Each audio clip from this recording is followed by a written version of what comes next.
on the Majority Report. Joining us, returning to the show, Jefferson Cowie, professor of history at Vanderbilt University, author of Freedom's Dominion, a saga of white resistance to federal power. Professor, welcome back to the program. Thanks for having me. Good to be here. I think we last spoke to you about the New Deal and the limits of American politics. And I wish we were doing the show, or at least I was adept enough doing the show back, I don't know, 10, 11 years, 12 years ago for the Staying Alive. But maybe we'll circle back on that. This is a really like sort of sadly relevant history. And it, as a piece of history, it really sort of reminds me of other things that, white rage. It reminds me that we have this, that history is not necessarily closed chapter always, that this is sort of like an ongoing story. And you look at the use of the term freedom and its implications to the American story through the story of a specific county in Alabama. This is, the Barbour County, Alabama. Let's just start with like how both you decided that this was the locality to sort of establish the story, and then also how you came to understand the use of freedom, the concept of freedom, and the multiple ways in which what constitutes freedom. How you came to find that sort of concept. Yeah, well, thanks. To reverse your order of your questions, I'll start with freedom and then go to why this place. And it ties into your previous segment, which was, Jim Jordan saying there's no need for federal oversight on policing. This is all about the role of federal power in overseeing local political and means of violence, really, mechanisms, and how people on the local level make claims about freedom against those types of federal oversight. And so I began, I'm a big cherisher of freedom, like many of us are, but I began to be concerned that my idea of freedom wasn't the same as everybody else's idea of freedom. I began to be afraid of things like the Freedom Caucus, that is using this term in a way that is antithetical in a lot of ways to my idea of what freedom is. And so with that kind of curiosity in mind, I began to sort of look into the history of freedom and began to take it apart a little bit. And if we go all the way back to the roots of it, we see freedom rooted in ancient slave societies, that our very Western idea of freedom is connected to not just not being a slave, but the capacity, the freedom to enslave, right? That you have the freedom to dominate, the freedom to oppress, the freedom to control. And, that's only one part of freedom. And it's this sort of dark dimension of the complex of questions that we call freedom. But I began to be thinking about that, and that, if freedom is the main dominant creed of American politics, of American life, American culture, what do we mean when we say this? So I began to think, well, how can I talk about why Americans have this anti-statist, anti-federal impulse, why they claim their freedom is opposed to federal power, rather, while they're simultaneously claiming to be patriotic, and how that works. So I began to think about, well, how might I do this? And I said, I need a place. I need one place. And we, and I could, by looking at a single place, I could explore the tensions in that place between local, state, and federal authority, what Madison called the compound republic, and that why these local people fought for freedom against federal intervention. And it just so happened I was driving to the Gulf Coast with my family, and we stumbled across Barbour County in its main town, Eufaula, Alabama. And I began to think this might be the place. My spider senses kind of went off, like there's something interesting here. This is a fascinating place. And then when I got back I was teaching at Cornell at the time, and I got back to Cornell, and I began to do some research. And a couple months later, I found out, oh, George Wallace is from this county. That's a big. I was like, okay, this is fate. This is, because all my other work sort of connected to Wallace in some way. So I was like, all right, this is it. That's how. In some ways, he couldn't be more of a, at least in modern times. Yeah. Well, yeah. In modern times, I don't know if there's a greater avatar of someone resisting federal interference in the question of race in their state. But I want to go back to freedom just for a little bit, just for another moment, because some of this came from, or I guess, Orlando Patterson's writing on some level of freedom. That's right. And he speaks of three different elements. Is it three different? I think it was elements of freedom.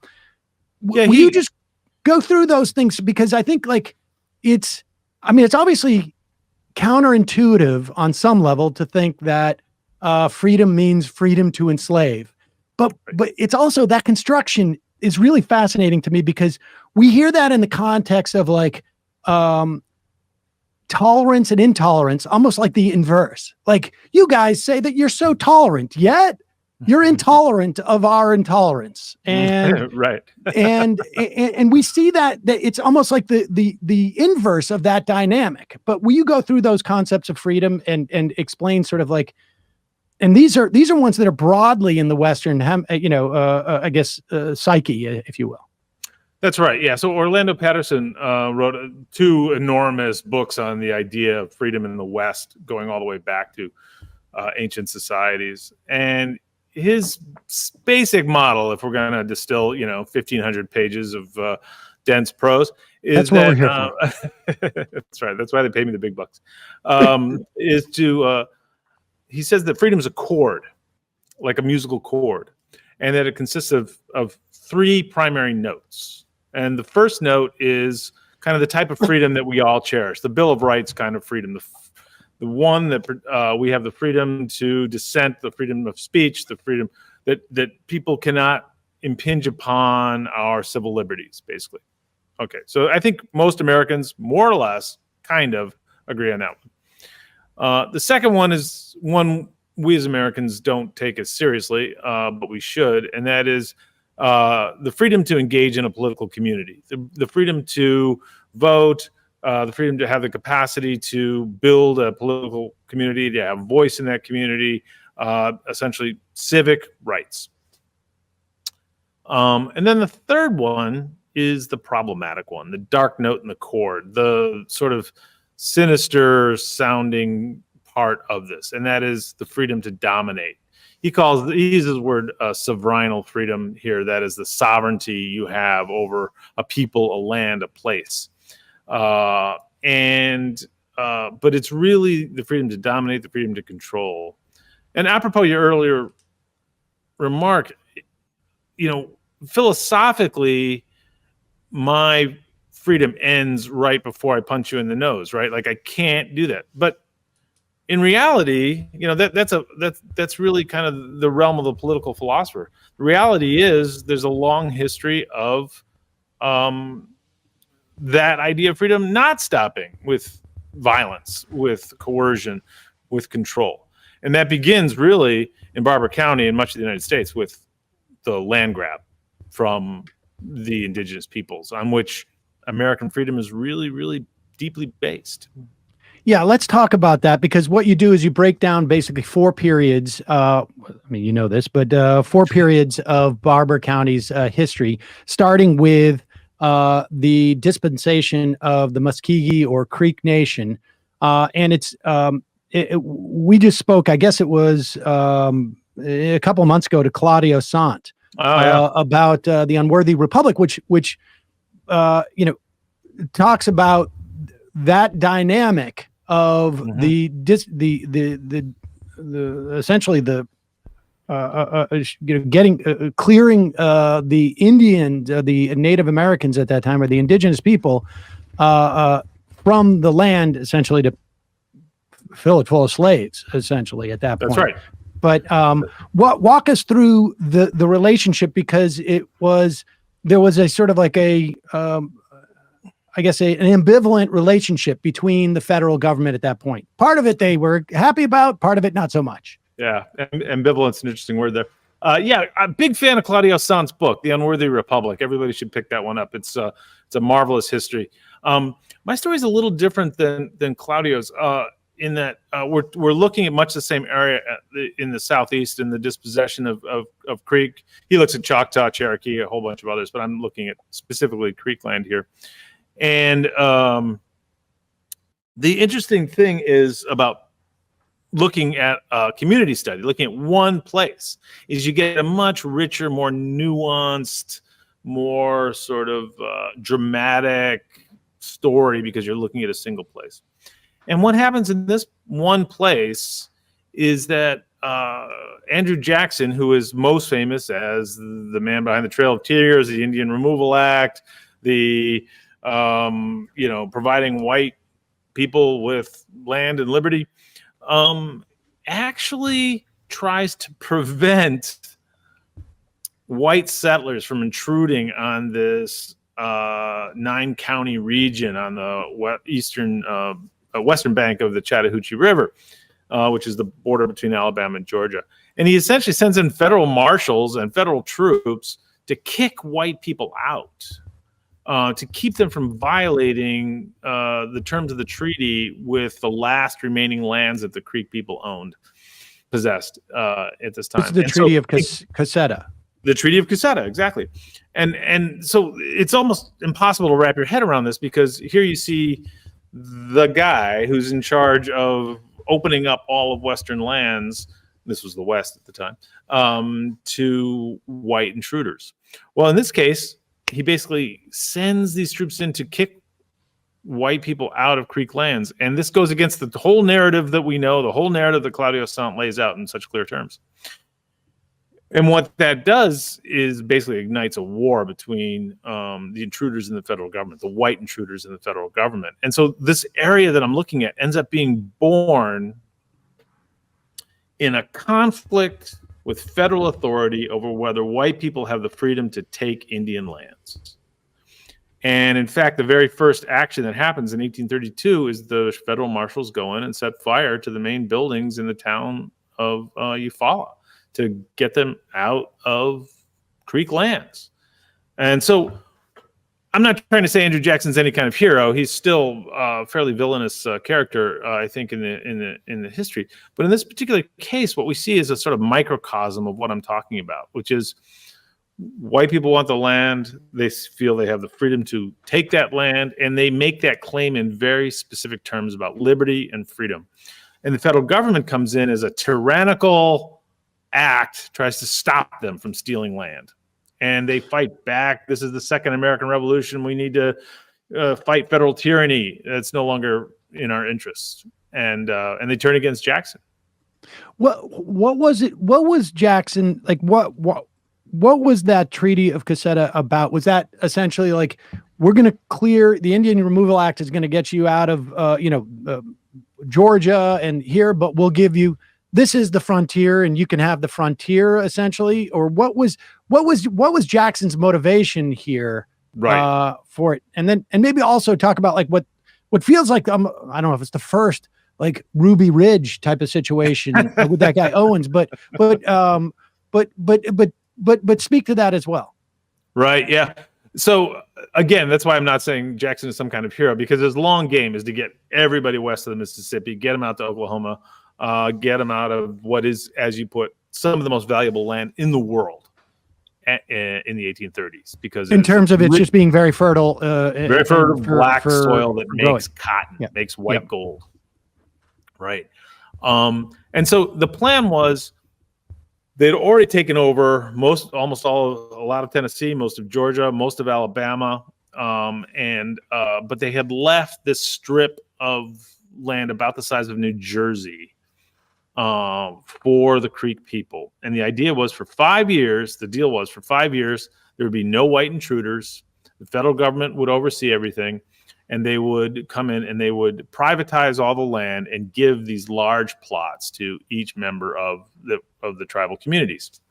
It was a privatization scheme, basically. And they said, okay, we are a practically defeated and devastated people. We'll take this deal because we will live to fight another day. We can preserve our traditions, and we have federal protection. And in contrast, though, the white intruders saw this as a firing gun for massive land grab, rather than an era of 5 years of federal protection. So Jackson's hope was eventually all the indigenous people would sell their land, take the money, and move west. But the deal was they would be protected, and the federal government tried, at least at first, to really protect their deal with the Creek people until things went bad. And one of the ways it went bad is this rascal Hardeman Owens you mentioned. He's kind of a nasty, unsavory character, one of the main intruders into Creek lands, and he's a grave robber and violent, terrible human being. And when the federal marshals went to round him up, after a series of skirmishes, he goes into the federal marshals go into his cabin. The Indians warn him, "Be careful! It's rigged with dynamite." And he runs out just in time for the thing to explode. And the federal marshals pursue this guy, Hardeman Owens, across the landscape. And eventually, Hardeman Owens draws on federal troops, and a federal troop shoots him in the head before he's able to kill his commanding officer. And what this does, though, is creates a martyr. And again, this is the richness of local history. So now you have this martyr in which who has lost his life at the hands of federal tyranny. He's a freedom fighter who was killed by federal troops. And this spreads like wildfire. And the governor gets involved, and the Secretary of War gets involved, and Jackson gets involved, and everybody gets involved. And finally, Jackson sends out, of all people, Francis Scott Key, the author of the Star-Spangled Banner, to try and solve this crisis. And before we get into sort of the next phase, which is sort of post-Reconstruction, I guess, what was the trajectory? I mean, did 5 years later the Creek peoples, most of the people who own that land, sell it off? How successful was that treaty, I guess? It was horrible. And tell us. Right. So this sets the pattern for the rest of the book, where the federal government comes in just enough to support minority rights. In this case, not even minority. Oppressed people's rights, let's say, comes in just enough to rile up the dominant population, the white people, gets their blood boiling, gets their calls for freedom boiling, and they fight back. So they don't quite come in strong enough and powerful enough to solve the problem, but they come in enough just to kind of increase the demands for white freedom. And in this case, it's so sad. There's all these pleas by the Native Americans to Jackson and his Secretary of War, Cass, to please come in and help us. So you have the Indians asking for federal intervention as well. And much like we just, we see today in policing, please come in and support us, because if we fight back, if we, the Native Americans, fight back, we'll get slaughtered. Right? Then we become the bloodthirsty, violent people we've been accused of being. Finally, it just gets too much. They can't hold back anymore. The federal government's too clay-footed to actually do what it's promised to do. And the Creek people begin to fight back. And once they do, then you have a huge war between, it's called the Second Creek War, and it's between the intruders and the Creeks. And then the federal government at that point has to come in, and they absolutely viciously crush the Creek uprising. And they're stripped of their land, and they have to basically march with almost nothing all the way to Oklahoma. That is really reminiscent of what we see in this post-Reconstruction era. I mean, we do a lot of interviews on Reconstruction and that sort of like era as we enter into Jim Crow, and it's amazing how many coups essentially That's that right. took place in just about every state in the South. I mean, I don't know that off the top of my head, but it I hadn't heard of the one in Alabama until this one. So this is another moment where you use to show this dynamic with the feds. Tell us about this. This is we have, I guess, three former slaves who were elected to political office, and the white plantation class, of course, can't have this. Mm-hmm. Yeah. Plus, a guy named James Rapier, who was not enslaved, but he had been in exile in Canada, came down and he was elected to Congress, the United States Congress, from Alabama. Something that is yet to happen again from that district.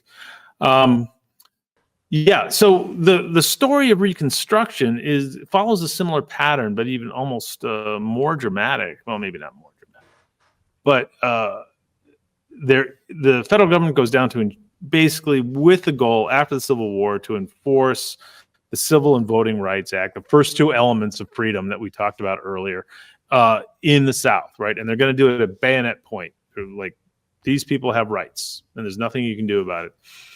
And this works pretty well.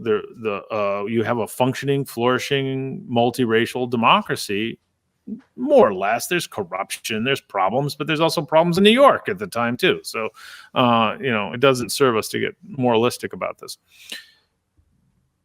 But what happens is that finally the local whites have had their fill of federal power. They've had their fill of black rights. They've had their fill of black leaders. And they essentially, on voting day, November 1874, while freedmen are lined up to vote in downtown Eufaula, they, in an organized fashion, pull weapons out of every nook and cranny of the town and open fire on lined up black voters, shooting at least 80, probably more voters. And this essentially, plus another coup in the northern part of the town, ended black voting rights in Barbour County, Alabama in 1874. And so and this is another case where the federal troops are there, but they have orders to stand down. The black voters thought they had the support of federal troops at that moment, as they had for the previous several years and election cycles. But they had orders to stand down, slightly mysterious orders that I couldn't totally get to the bottom of.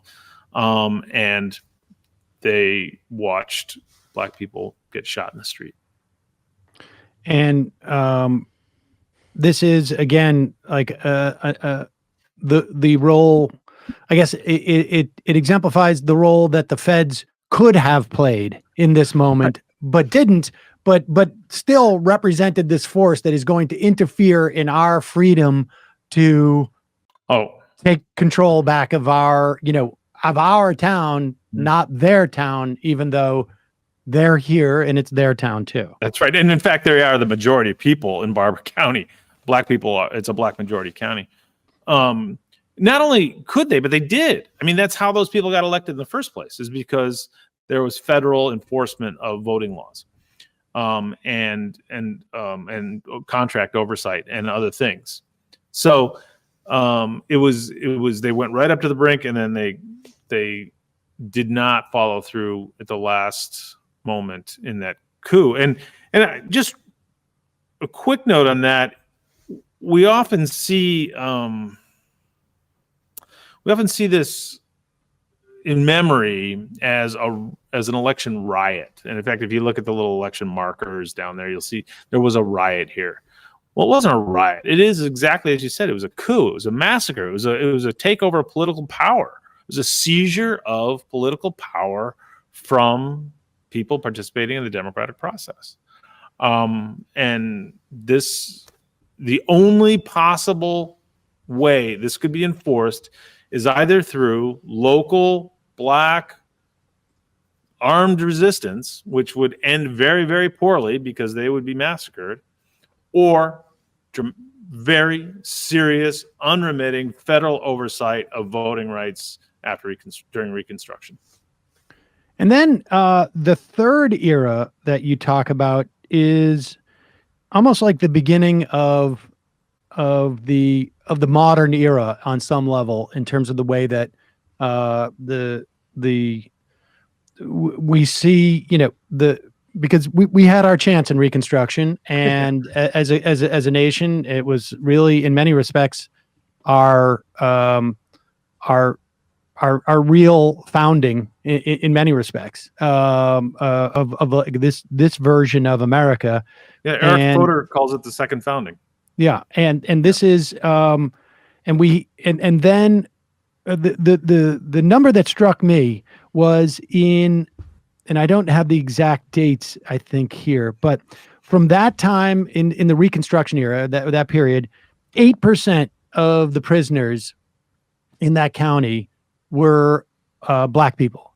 Within, I think, like 7 or 10 years, 91% of the convicts are Black.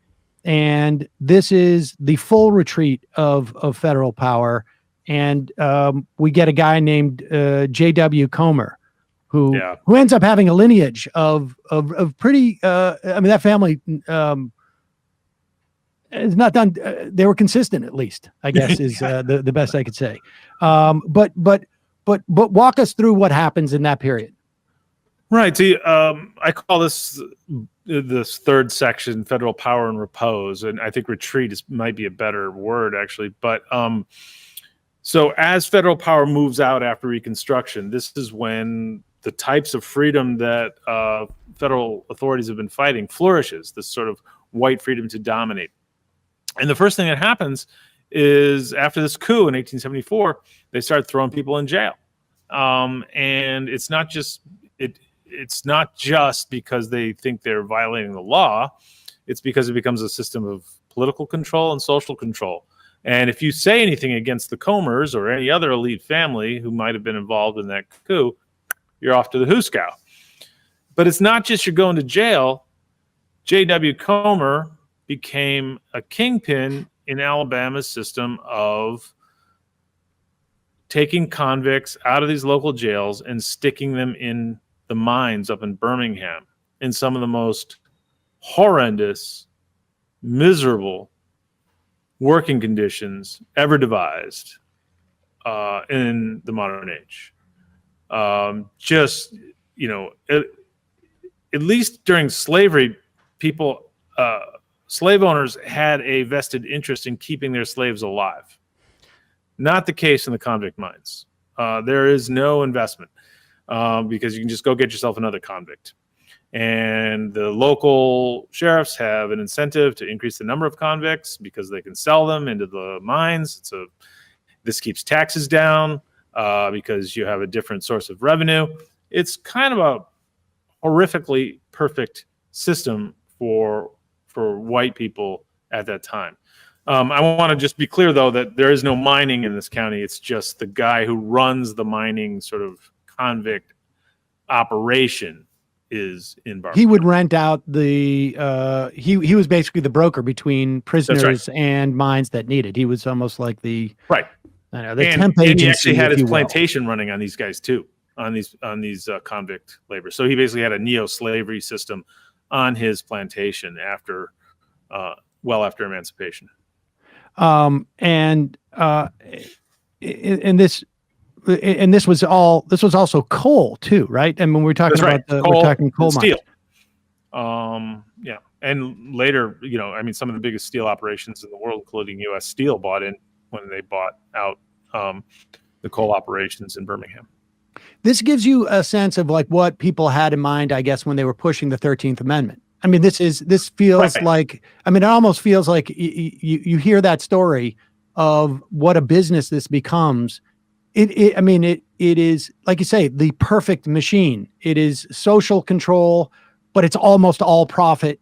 And it almost feels like whoever wrote the 13th Amendment had this, this is our fallback position.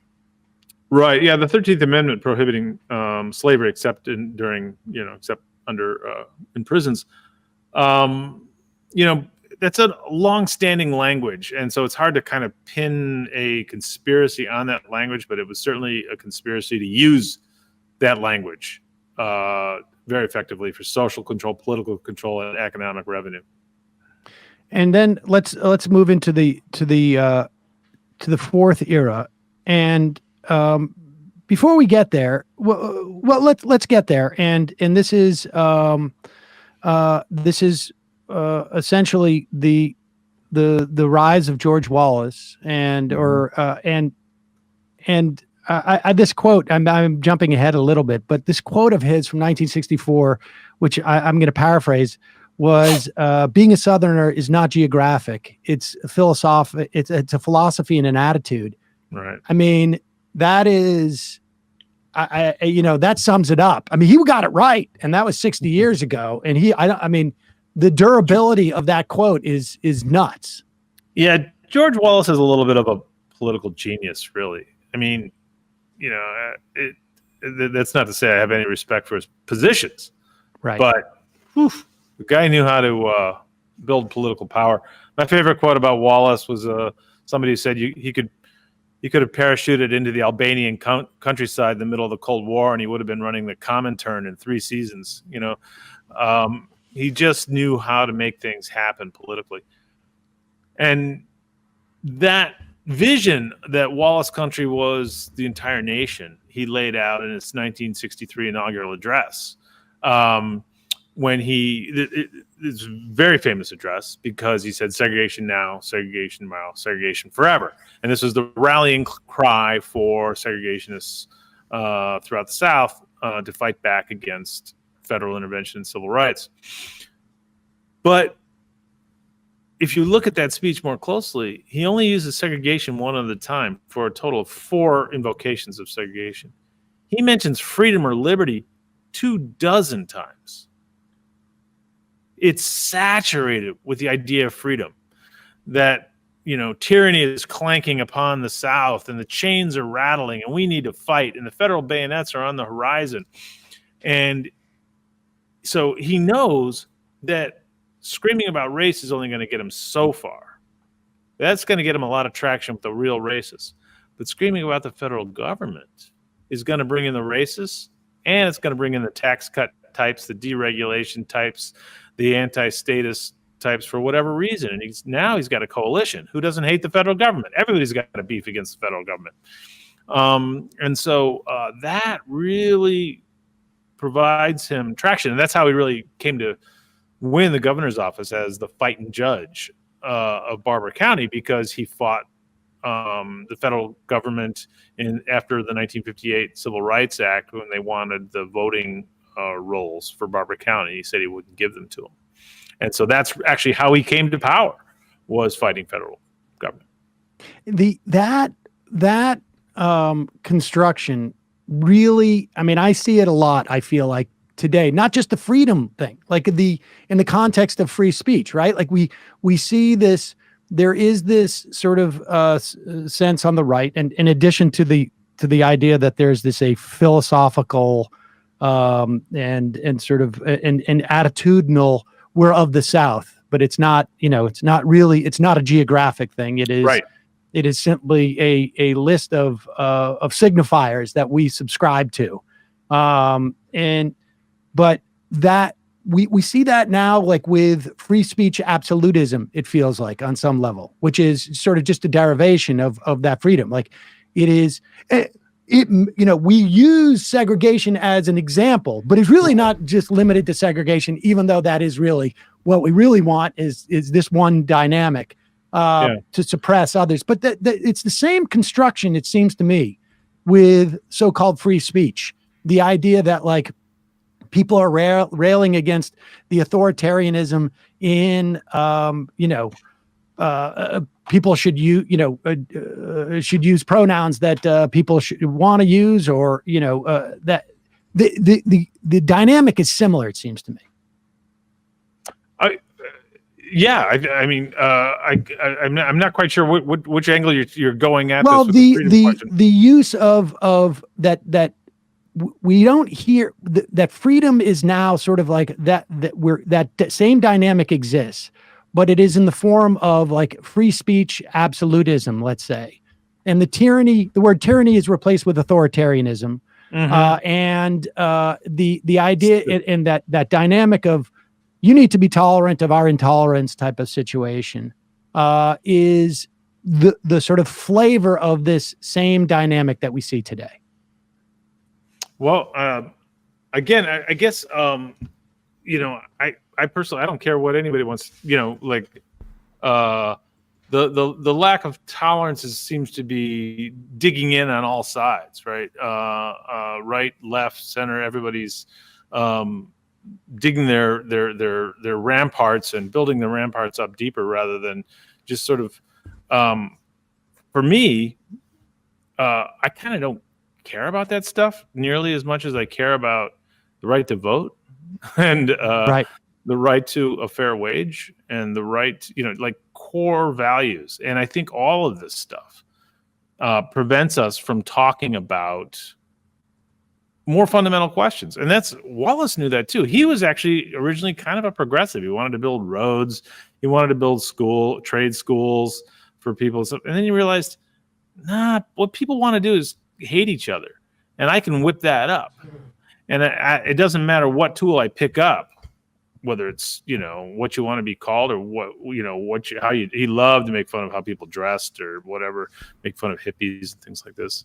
He was very funny about it, actually. And that all of that stuff pushes people. You can mobilize that, and he would fail continually on everything he tried, but he always failed forward, because if you're fighting the federal government, you've got an infinite fight. You can always go to the barricades on that fight. And so he sort of understood that even his own political proclivities, which tended to be more progressive Southern, would fail in the face of this sort of divisive kinds of hatred. Well, let me ask you this, because you've made a great case about how this is uniquely American, how Southern ideology is, it's not just being from the South, it's not just regional, as Wallace said. It is a way of life. It's an ideology. But we're seeing some of this play out internationally, right? Like a lot of what you describe. Reminds me of Israel-Palestine. In Brazil, we're seeing this kind of conception of freedom play out, even though in Brazil they have a different structure in the way that they conceive rights. Like we had an interview with Brian Muir, who talked about how in Brazil it's not a Bill of Rights, but it's meant to be a balancing act, the harmony of human rights. So you can't have freedom if it takes away from somebody else's freedom, which we have less of a tradition of in the United States. And yet, so many of these patterns that you describe are enduring and international. So what do you make of that? No, well, so we can bring the conversation all the way back to the beginning when we were talking about Orlando Patterson.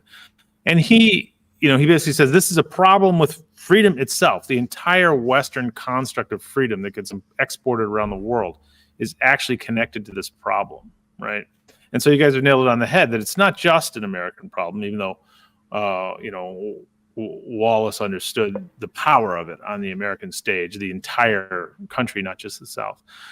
But so if we see the seeds of this idea of freedom being spread throughout the world, it takes hold in different forms. And what's particularly interesting about the American South or the United States in general, that makes it particularly compelling and unique, is that it's a settler colonial society, right? People took over the land and lived there. And it's a chattel slavery society. And we don't very often see both of those. Brazil is another case where we see a similar dynamic, but the degree to which the United States has both of those makes it, I think, a particularly powerful representation of this. So powerful that it also gets doubled down and exported, right? So, what we've seen in Brazil lately is a kind of a replica of what happened in the United States on January 6th. And in Israel, I think much the same. So I guess I'm trying to make the case that it's a problem with freedom itself. And that's why I'm not just saying it's the rhetoric of freedom. I'm saying it's freedom. Is it freedom within colonial countries, right? Countries Especially, built right. on colonized. I mean, because you can see that there's, with those examples that we're just describing, that is a clear delineation from other countries, maybe of similar background. Right. So there might be a tradition of freedom, say as in England or France. France, it's obviously connected with some fraternité and égalité too. But that was going to be exactly where I was going. Is that when you see it let loose in this colonial sphere, and you see it with the land grab plus possession of other human beings, and your freedom to do both of those things, it really kind of almost metastasizes this Western idea that we're struggling with here in the American context. I want to I want to talk about some of the pushback that we saw from activists, within the context of Barbour County, but I just want to return to sort of what I was talking about, that dynamic, because it seems to me, if Wallace was right, that this is not no longer about a geographic and all of the material implications of what comes along with a geographic identification, right? And also the temporal issues that are associated with that. We're not dispossessing members of Creek Nation at the moment, and we don't have chattel slavery, but it's become a philosophy and an attitude. This, I mean, it seems to me at different times, right? And I think in your book, you're highlighting times where there's sort of specific types of material implications to this philosophy.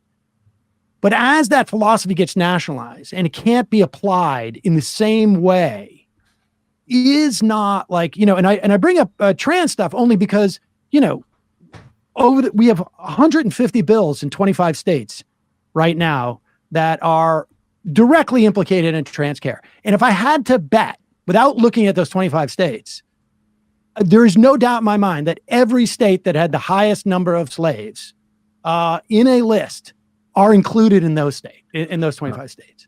And and that this sort of round of what we're seeing in terms of transphobia was, in many ways, has its roots to a letter from the Obama administration, to schools saying, don't forget, this is, I think it was Title IX.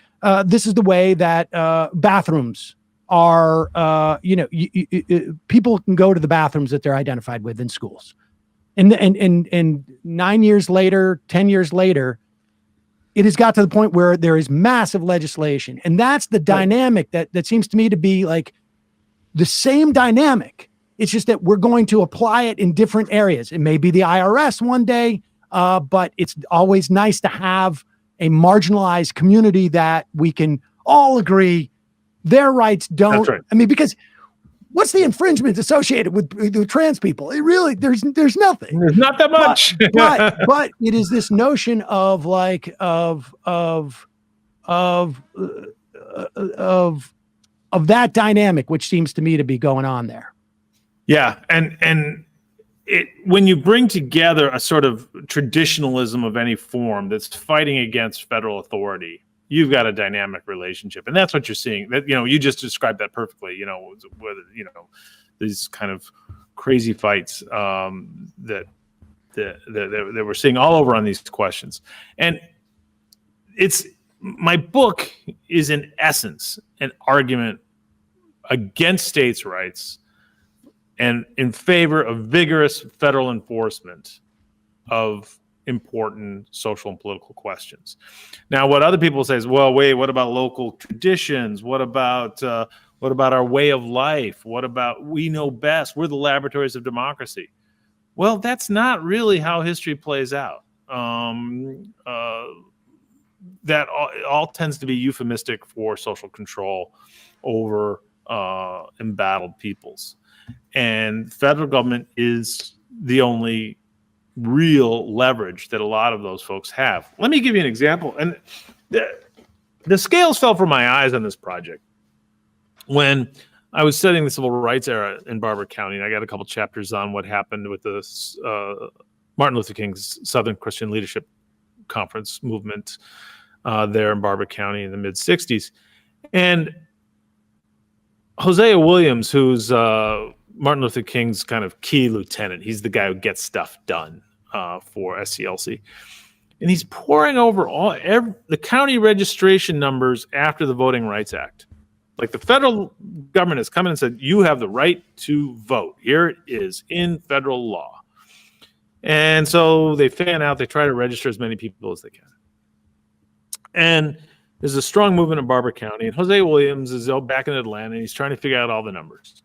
He's like, why do places that have a good movement have lower registration numbers, and places that have not that good a movement have high registration numbers? And it's a mystery. And then he finally realizes that all the places with high voter registration numbers are places with federal registrars.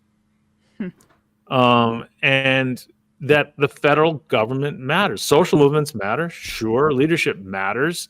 The laws matter. But what mattered was federal boots on the ground to make sure that the laws were followed and enforced as written. And that, that's the untold story of the civil rights movement.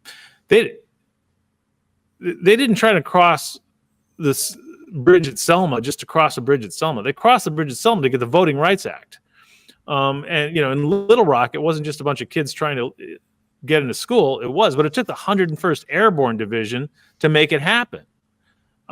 It takes vigorous federal enforcement for these things to work. What, and I guess I'm just curious, and this may be sort of outside of your purview as a historian, but what of an era where the federal government is receding? Like, I talked about Jeff Sessions pulling off those consent decrees from police departments. Right. We've seen a Supreme Court that gutted has effectively, for all intents and purposes, it gutted at least, I don't know, 3/4. We can argue over like what part of it of the Voting Rights Act. What do we do in an era like that? How is that addressed when you don't want to necessarily subscribe to a philosophy of like states control? Right. Exactly. No, that's it. What do? You need to mobilize politically for more federal power. There's a wing of the left and a wing of the right that hate the federal government, right? And my argument is with both of them. Many of my fellow progressives are very suspicious of federal power. They see it as imperialist and racist and all that stuff. And that may be the case, but it's also the only tool there is. And so if you look at the book, the third section is all about when the federal government's not there and what happens. Convict leasing, a rise in lynching, Jim Crow constitutions, disenfranchisement, all these horrible things. I have a chapter called Lynching is an Act of Freedom. It's a horrific concept, but there it is. And that's why the federal authority is the number one issue. When conservatives come to power, they want to either use it for their own purposes or strip it of anything that might interfere in local ways, local traditions. I don't want to get too sidetracked, but it's hard for me to accept that the left's suspicion of the federal government is as fundamental to its leftness. Look, we can find anybody, anywhere, right? We can find anybody on both sides who has, but it seems to me that conservatism,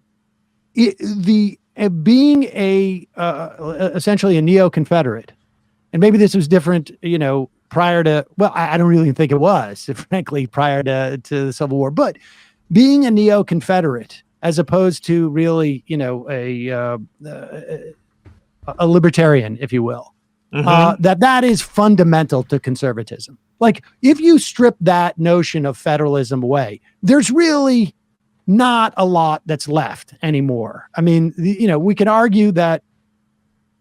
I really don't. I mean, I could come up with what the alternative argument is, but a lot of those roads lead back to, we don't want federal control. That's right. And that to me seems the fundamental difference. You can find skepticism of maybe our foreign policy and maybe parts of the national security state, but it seems to me, and ineffectiveness in addressing certain problems, but in terms of like the concept of a federal government, one is like, for instance, like we can see left and right criticize media, but one wants to have, I think, a more vigorous sort of mainstream media, and one wants to sort of like defeat it and have it, weaponized in a certain way. I think there's a similar dynamic going on with federal, with the idea of federal government. No, I completely concur, but I think you might underestimate how suspicious the left is of federal authority. It's the people who brought you Vietnam and Watergate and corruption and racism and stuff like that. But I think people on the left really need to regard this as a serious, possibly the main tool in affecting civil rights, voting rights, everything else. And the recent blows you mentioned, the blows to the Voting Rights Act, which are horrendous, right? I mean, until voting rights are ensured, gerrymandering's done away with, and I'm not even getting to financing of elections, just running a fair election, right? The federal government is the only place you can go. And that's the only insurer of democracy. I think there's a fantasy among many on the left that democracy is a local thing and we all gonna like fight the man together. But the key arsenal is in Washington. Fair enough. And I should say, like, there's a lot of mention of the pushback, particularly in that era of George Wallace that's coming out of Alabama. And Fred Gray gets a mention in there. I was fortunate enough years ago to interview him. In a tort law conference of all places, in Las Vegas. But he is a hero of this book. He just did the work, showed up in court, endless cases in federal court in Southeast Alabama from Montgomery on down. Just amazing. What a hero that guy is. And we should also say there's also a big tradition in Alabama in particular of like radical politics of communists at that time who were also like heavily involved in financing a lot of the cases that took place in the 20s, at least a couple, if I remember correctly. Especially up and around Birmingham, in the coal mining regions, and then some in the Tenant Farm Workers Union, Southern Tenant Farm Workers Union. There's a great book called All God's Dangers. It's a long interview biography of a sharecropper who's involved in the Southern Tenant Farm Workers Union shootout with police and all sorts of crazy stuff. Highly recommend that book from the 70s. And of course, Robin Kelly's book, Hammer and Hoe, on the left in and around Birmingham. Yeah, we had him on. I can't remember when it was. Maybe it was back in 2014 or 2015. Interviewed about that, but also fascinating. Yeah, my county's sort of the anti Robin Kelly area. It's not. It has. It's out in the periphery. It's kind of the middle of nowhere. It's where, on the one hand, not a lot happened, but on the other hand, it's the things that did happen there is the way it happened in the vast majority of places in the world. I mean, we focus on the Memphises and the Montgomerys and Selma and Atlanta, but really where a lot of this happened is unknown territory, and that's why I wanted to choose a fairly obscure place. It's a fascinating piece of history. Jefferson Cowie, professor at Vanderbilt University. The book is Freedom's Dominion: A Saga of White Resistance to Federal Power. We'll put a link to that at majority.fm and in the podcast and YouTube descriptions. Thanks so much for your time today. Really appreciate it. Oh, it was a real honor and a great pleasure. Thanks. Thanks so much.